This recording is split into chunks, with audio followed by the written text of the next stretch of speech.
Hello विद्यार्थी, मैं चुनन सुनज classes में आपका स्वागत है। तो मेरा आज का क्लास है प्रश्नावली 13.5 से। ठीक है, यहाँ पे देखिए क्वेश्चन में क्या है, एक माचिस की डिब्बे की जो माप दिया है 4 सेंटीमीटर, 2.5 सेंटीमीटर और 1.5 सेंटीमीटर, ऐसी 12 डिब्बियों के पैकेट का आयतन क्या होगा। ठीक है, आपको कितना निकालना है, 12 डिब्बा का आयतन निकालना। तो सबसे पहले एक डिब्बा की जो माप है माचिस का, उसकी देखिए जो बीमाई का माप है, ये आपका एल का मान हो गया, ये चौड़ाई हो गया, ये आपका ऊंचाई हो गया। ठीक है, तो पहले लिखिए लंबाई 4 सेंटीमीटर, चौड़ाई हो गया आपका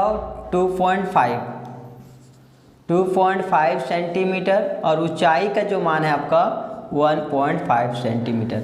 ऐसा ऐसा कितना डिब्बा बना हुआ है, 12 डिब्बा बना हुआ है। ठीक है, तो आपको 12 डिब्बा का आयतन आपको निकालना है। तो ये पहले एक डिब्बा का आयतन निकाल लीजिए, फिर 12 से क्या करेंगे, मल्टीप्लाई कर देंगे तो अपने आप आ जाएगा 12 डिब्बा का आयतन। ठीक है, तो ये क्या है, घनाभ है।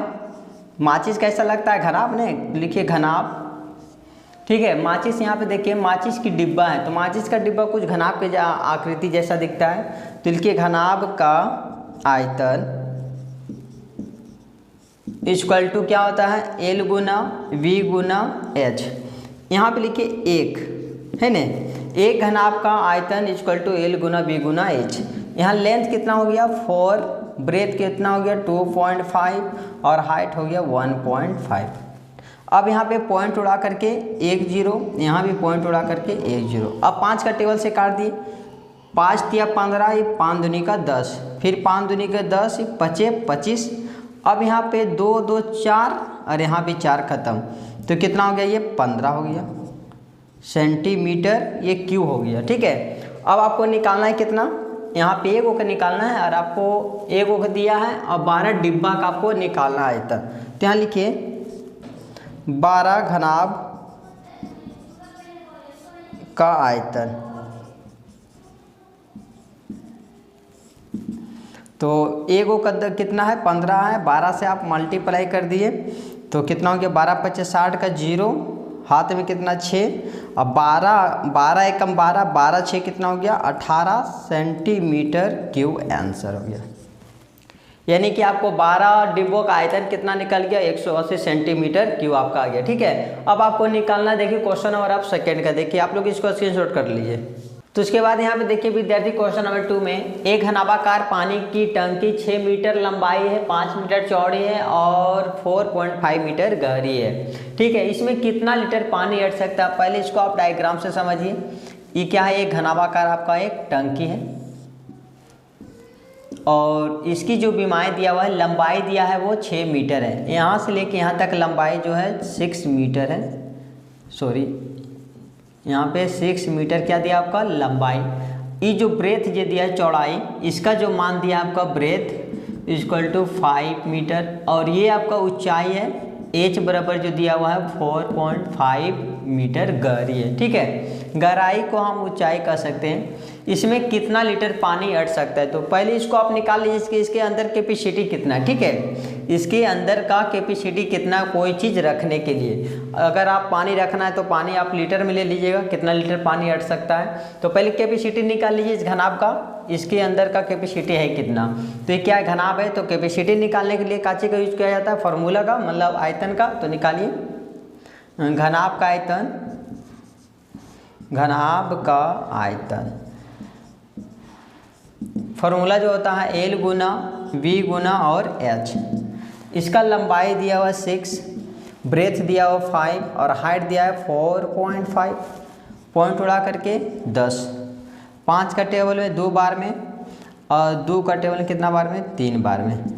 अब इंटू कर दिए, 5 का टेबल 3 बार पढ़िए, 15 5 हाथ में 1 और 4 या 12 1, यहाँ पे 13, ये मीटर आ गया क्यूब में। ठीक है, यहाँ पर इसका कैपेसिटी पता चला, इसका केवल कैपेसिटी पता चला है कि 135 मीटर क्यूब इसमें कोई भी चीज़ अट सकता है। अब इसको आप लीटर में बदल दीजिए, तो यहाँ पर चूंकि करके लिख लीजिए, चूंकि 1 मीटर क्यूब बराबर जो होता है 1000 लीटर होता है। ठीक है, तो यहाँ पर कितना मीटर क्यूब आया 135, 1 मीटर क्यूब, यहाँ पर कितना मीटर क्यूब है 135 मीटर क्यूब और 1 मीटर क्यूब बराबर इतना होता है। तो अब इससे आप मल्टीप्लाई कर दीजिए, मल्टीप्लाई किए तो यहाँ लीटर में हो गया। तो आपका आंसर जो होगा 135 पर के0 30 लगा दी, इतना लीटर आपका आंसर हो गया। ठीक है, आप क्वेश्चन आप नेक्स्ट की ओर चलिए, क्वेश्चन नंबर 3। तो आप लोग इसको स्क्रीनशॉट कर लीजिए। क्वेश्चन नंबर 3 में क्या है, एक घनाभाकार है ना, एक घनाभाकार बर्तन है। तो पहले आप घनाभ का आकृति बना लीजिए। ये क्या हो गया है, घनाभाकार आकृति है। ठीक है, एक घनाभाकार बर्तन है जो 10 मीटर का लंबा है। ये जो लंबाई जो दिया हुआ है, लेंथ जो दिया है 10 मीटर का है। ठीक है, और 8 मीटर चौड़ाई है। फिर ये जो चौड़ाई दिया ब्रेथ वो 8 मीटर का है।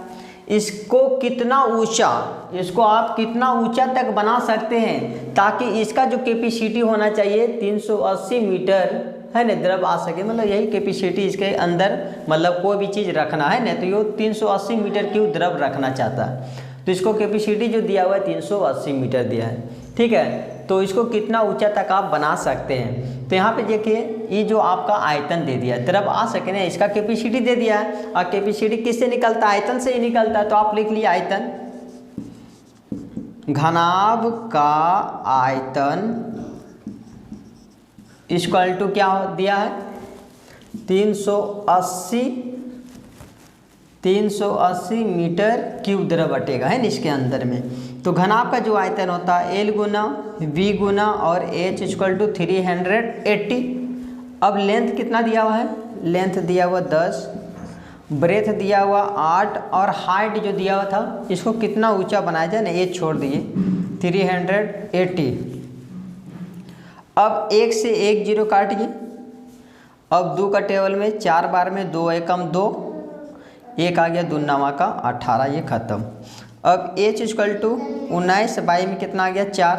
और 19 को 4 से डिवाइड दे दिया आप, 4 यहाँ और 19 यहाँ। 4 का टेबल पड़ी कितना बार में, यहाँ पे 19 आ जाएगा, 4 4 या 16, बच जाएगा कितना 3 पॉइंट लेकर के 1 0 कितना बार में 7 बार में 28, बच गया 2। ठीक है, अब यहाँ पे 2 बचा, तो यहाँ पर पॉइंट लेकर के 1 0, 4 का टेबल पड़ी कितना बार में 20 आ जाएगा, तो 5 बार में आपका 20 आ गया, आपका कट गया। ठीक है, तो आपका एच का जो मान आपका आ गया कितना हो गया 4.75 मीटर आंसर। ठीक है, ये आपका राइट आंसर आ गया। तो अब क्वेश्चन नंबर 4 का देखिए। तो विद्यार्थियों उसके बाद यहाँ पे देखिए क्वेश्चन नंबर 4 में क्या है, 8 मीटर लंबा और 6 मीटर चौड़ा और 3 मीटर गहरा एक घनाभाकार गड्ढा खुदवाने में 30 रुपया प्रति मीटर क्यूब की दर से व्यय आपको ज्ञात करना है। ठीक है, आपको गड्ढा ही खोदना है, कितना लंबाई जो होना चाहिए, एक इस प्रकार वो गड्ढा खोदा गया, देख लिए डायग्राम से।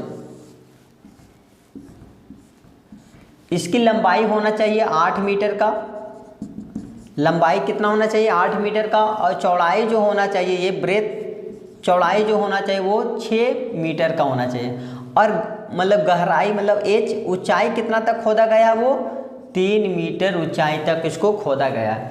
एक घनाभाकार गड्ढा इस तरह कर खोदने में 30 रुपया प्रति मीटर क्यूब, आयतन जो आता है मीटर क्यूब में ही होता है, तो 30 रुपया 1 मीटर क्यूब का ले रहा, वो 1 मीटर क्यूब का वो लेता है 30 रुपया।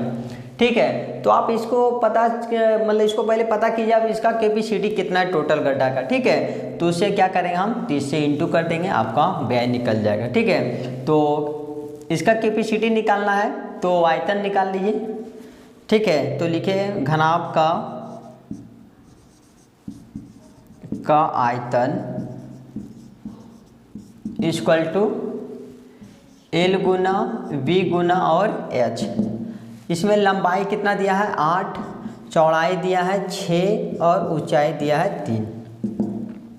तो यहाँ पे देखिए 8 का टेबल 6 बार पढ़िए, 8 6 48 को 3 से इंटू कर दिए, 8 का 16 8 24 के 4 हाथ में 2 4 12 13 और 1 14, 144 मीटर क्यूब हुआ। ठीक है, टोटल आपको कितना गड्ढा खोदना है 144 मीटर क्यूब तक गड्ढा को खोदना है। ठीक है, इतना मतलब कैपेसिटी इसका होना चाहिए इतना।